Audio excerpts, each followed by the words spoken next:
धर्म नाही, जाति भेद नाही, वर्ण भेद नाही, किछि नाही। ये श्रीक्षेत्र रे आज अपूर्व एक स्वतंत्र इठी गोटे जाति मानव जाति, इठी गोटे ठाकुर जगन्नाथ ठाकुर, इठी गोटे धर्म जगन्नाथ धर्म, समस्ते एकाकार हो जाइछन्ति। प्रभु को पाखु जी आसी प्रभु ताकू निजर कर गणपति भट्ट कहले मु गणेश को देखी स्नान उत्सव रे प्रभुंकर गणपति रूप देखिले।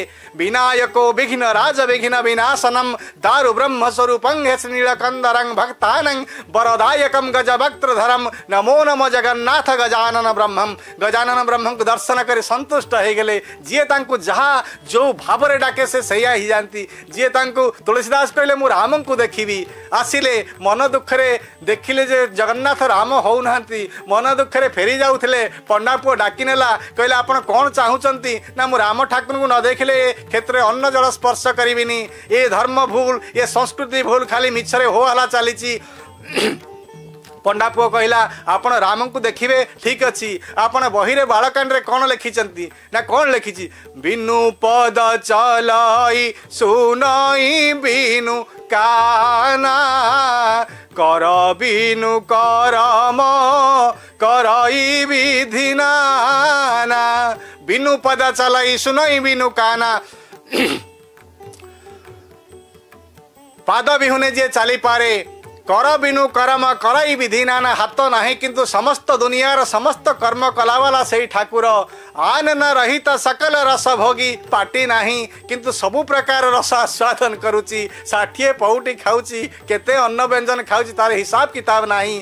तेणु पुरी ठारू बड़ होटेल कोठी नहीं। सुंदर श्री मंदिर दृश्यमान होचंती, किंतु मंदिर दुख करी चाहिंचंती, हे प्रभु तमे मते छाड़ी चलीगल।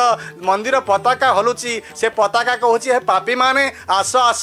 पताका चंचल अंचल डाके पापी की हवा। रसिक हरावली काव्य कवि सम्राट उपेन्द्र भंज कहले पताका हलुनी डाकुची हे पापी माने, हे तपी माने, हे रोगी भोगी जे आसुच आस। ये क्षेत्र समस्त को स्वागत करे। आचांडाल ब्राह्मण ये क्षेत्र रे समस्त स्वागत योग्य। पताका अंचल चंचल डाके पापी की हवा।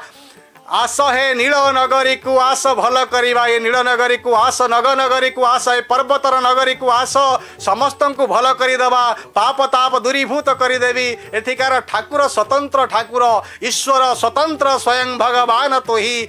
अभिमन्यु सामंत सिंहार ओडिशार गिरबाण मृधन्य कवि प्रतिभा कहले ईश्वर स्वतंत्र स्वयं भगवान तो ही। इच्छामय सर्वशक्तिवंत तत्व भी। आपण इच्छामय ठाकुर, आपण लीलामय ठाकुर,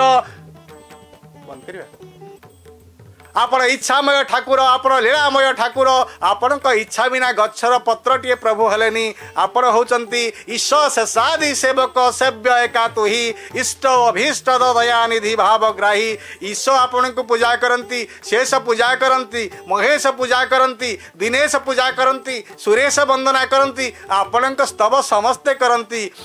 अपूर्व से ठाकुर, स्वतंत्र ठाकुर, परम ब्रह्म।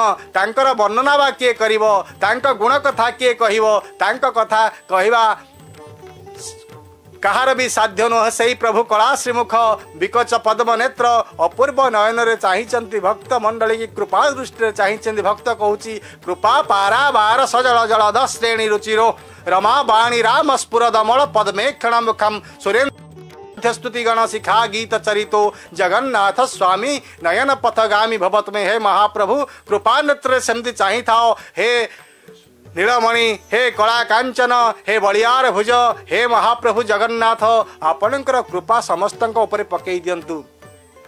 कवि दीनकृष्ण कहले कृपा सिंधु वदन करी अवलोकन क्यों करमहीन जन काकुस्थ भर होई कर जोड़ी जनाई गरुड़ स्तंभ सन्निधान। हे कृपा निधि कृपा सरित पति होई करुणा कल नाही किम पाहे भावग्राही। यह मु विचित्र बणई। जो भक्त मान प्रभु टिके टिके कृपा पकौ नांती से प्रभु को निश्चय अभिमान स्वरूप कहिवे हे प्रभु मते काहे की कृपा कलनी। आपण तो कृपा सागर कृपा पारावार बोली बहिरे लेखा है। जगत अनुरागे जात बनी भागे जगतर मंगल पई विश्वर अनुराग पई जगतर जन को रक्षा करने आपण प्रतिश्रुतिबद्ध जगत अनुरागे जात बनी बागे बोलाई जगतर नाथ जगत जनकर भीतर की बाहर मुहिकी कारण नाथ हे महाप्रभु जगन्नाथ नाम बहिब जन आरत न शुणव आपण जगन्नाथ नाम बही जदि जन आर्त न शुणे ताहले प्रभु आपण ना अपजस हम